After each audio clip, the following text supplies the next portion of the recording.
Liverpool fan base. Yeah, Liverpool family. We must. The first round of tests in this difficult phase of football begins this Sunday. And what better team to play than Chelsea Football Club? Now, I don't usually put out previews in it. I usually kind of put out just my reactions. But this is a must. We must this Sunday. Even if it was at the Bridge, even if this game was at the Bridge, I'd be saying the same thing. We must. Yeah? There is a lot riding on this game. And not just because of the Chelsea agenda that everyone thinks I have, just because I was rightly calling them crap, by the way. Yeah? As they were crap last season. But this Chelsea team has now improved. And there's a lot on the line. Now, not only will the Chelsea fan base absolutely cook the living daylights out of me if we lose or even possibly draw this game. But it's not just about them. It is about Liverpool. It is about the fact that we have Arsenal at the Emirates next week. We have a Champions League game next week. We have so many difficult fixtures coming up for Liverpool Football Club. And guys, I'm telling you right now, we cannot afford to start this section after the international break with a draw or a loss. Now, a draw is not the end of the world, but that is not the way it needs to go. We have Arsenal and we have Leipzig, and we still have teams like Villa, Madrid, and City and Newcastle all before the next international break. Guys, we absolutely have to be at the top of our game.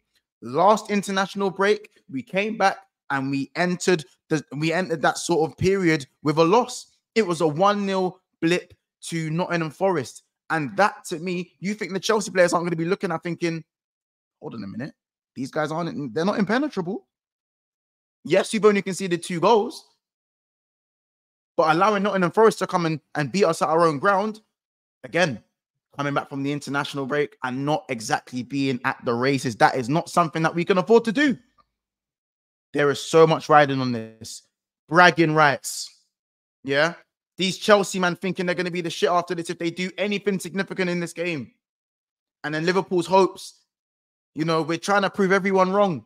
That we're still there. That we're still right up there for the title. Beating Chelsea will send a massive statement to show that we are the real deal. And that it's not just about only beating the small teams and being flat chat bullies. This is the difference. Last season, our record against the top 6 was not good enough. It wasn't good enough. 2 draws against Man City. 2 draws against Man United. 1 win against one of the worst Chelsea sides you've seen this century. Yeah? We only took 4 points from Chelsea.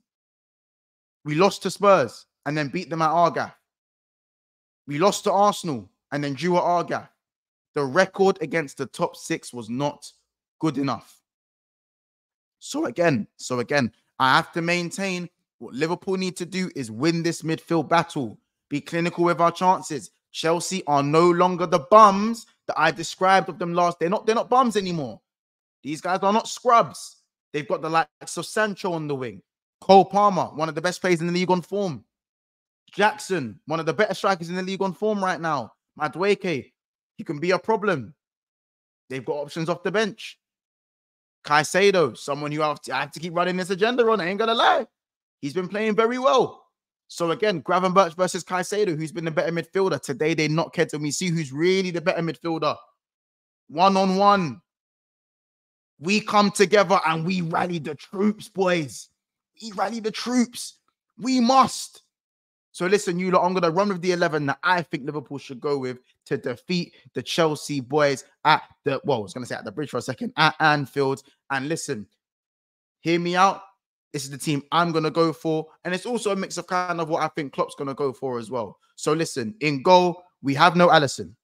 We have no Alisson. Let me close these ads. We have no Alisson.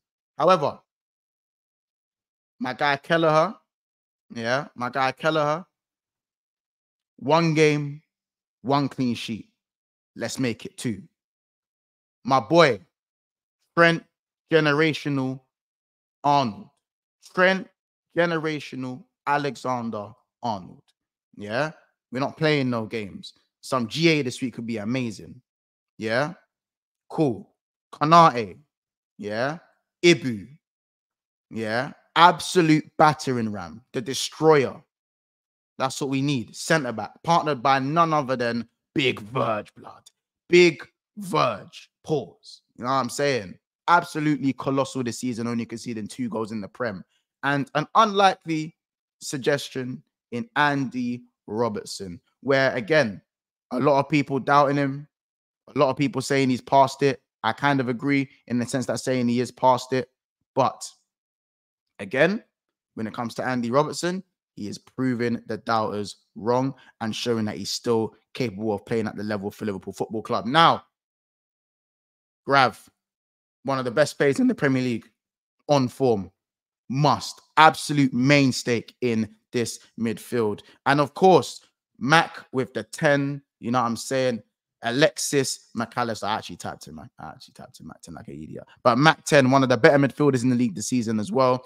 Going about his business quietly, people actually thinking he's overrated. We've heard some unfair shouts, but for me, that pivot there is this base here have been absolutely sensational this season, and it must continue. Now, unfortunately, I would probably have gone Harvey Elliott for this game, but Sobo's legs will be needed. His physicality will be needed. We're going to probably move McAllister a little bit further forward, have Grav here, and I believe this will probably be the shape of the midfield. McAllister maybe closer to the left-hand side, and Sobo kind of operating in this 10 area over here. Of course, striker option is going to be none other than Diogo Jota, who has had a very shaky start to the season, in my opinion. But last game, he gets the goal and ultimately was the winner against Crystal Palace. He got the assist against Brentford. He obviously scored in the opening game against Ipswich as well. These ads are killing me. Please leave it alone. And of course, Jota should have probably had some more goals as well in the other games. But listen, Darwin chipped in and done his thing. Now, Luis Diaz, the Colombian thug. You know what I'm saying? Thugger, baby. Listen, man.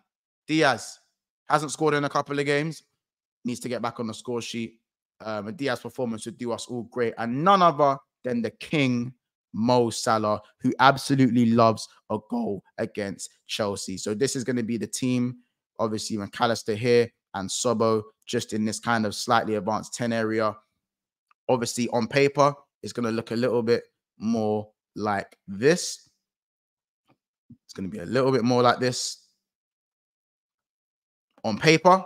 So this will be it. Your 4-2-3-1. Grav and McAllister in the pivot. Sobo's line in the 10. McAllister, Diaz out wide. Diogo Jota up top with, of course, our same backline as usual. Trent and Robbo in the wings, on the wing-back areas. And, of course, Verge and Kanate as the centre-back partnership, of course. But I feel like when we are on the ball and going forward, it's going to look more like this, where Grav is going to receive that in the hold. And again, remember, Gravenberch and McAllister do tend to switch sometimes. Sometimes it's Grav that steps forward, Sobo comes over here, and McAllister is the one who likes to receive the ball with his back to goal on that half turn. But again, Verge to Grav through the lines is something that we see very, very often. So don't be surprised, if you end up seeing these two in this kind of formation, and Sobo even hugging the touchline a little bit as well. Sometimes Sobo comes out to the left. You obviously sometimes see Sobo out to the right, and you kind of see a midfield that looks a little bit like this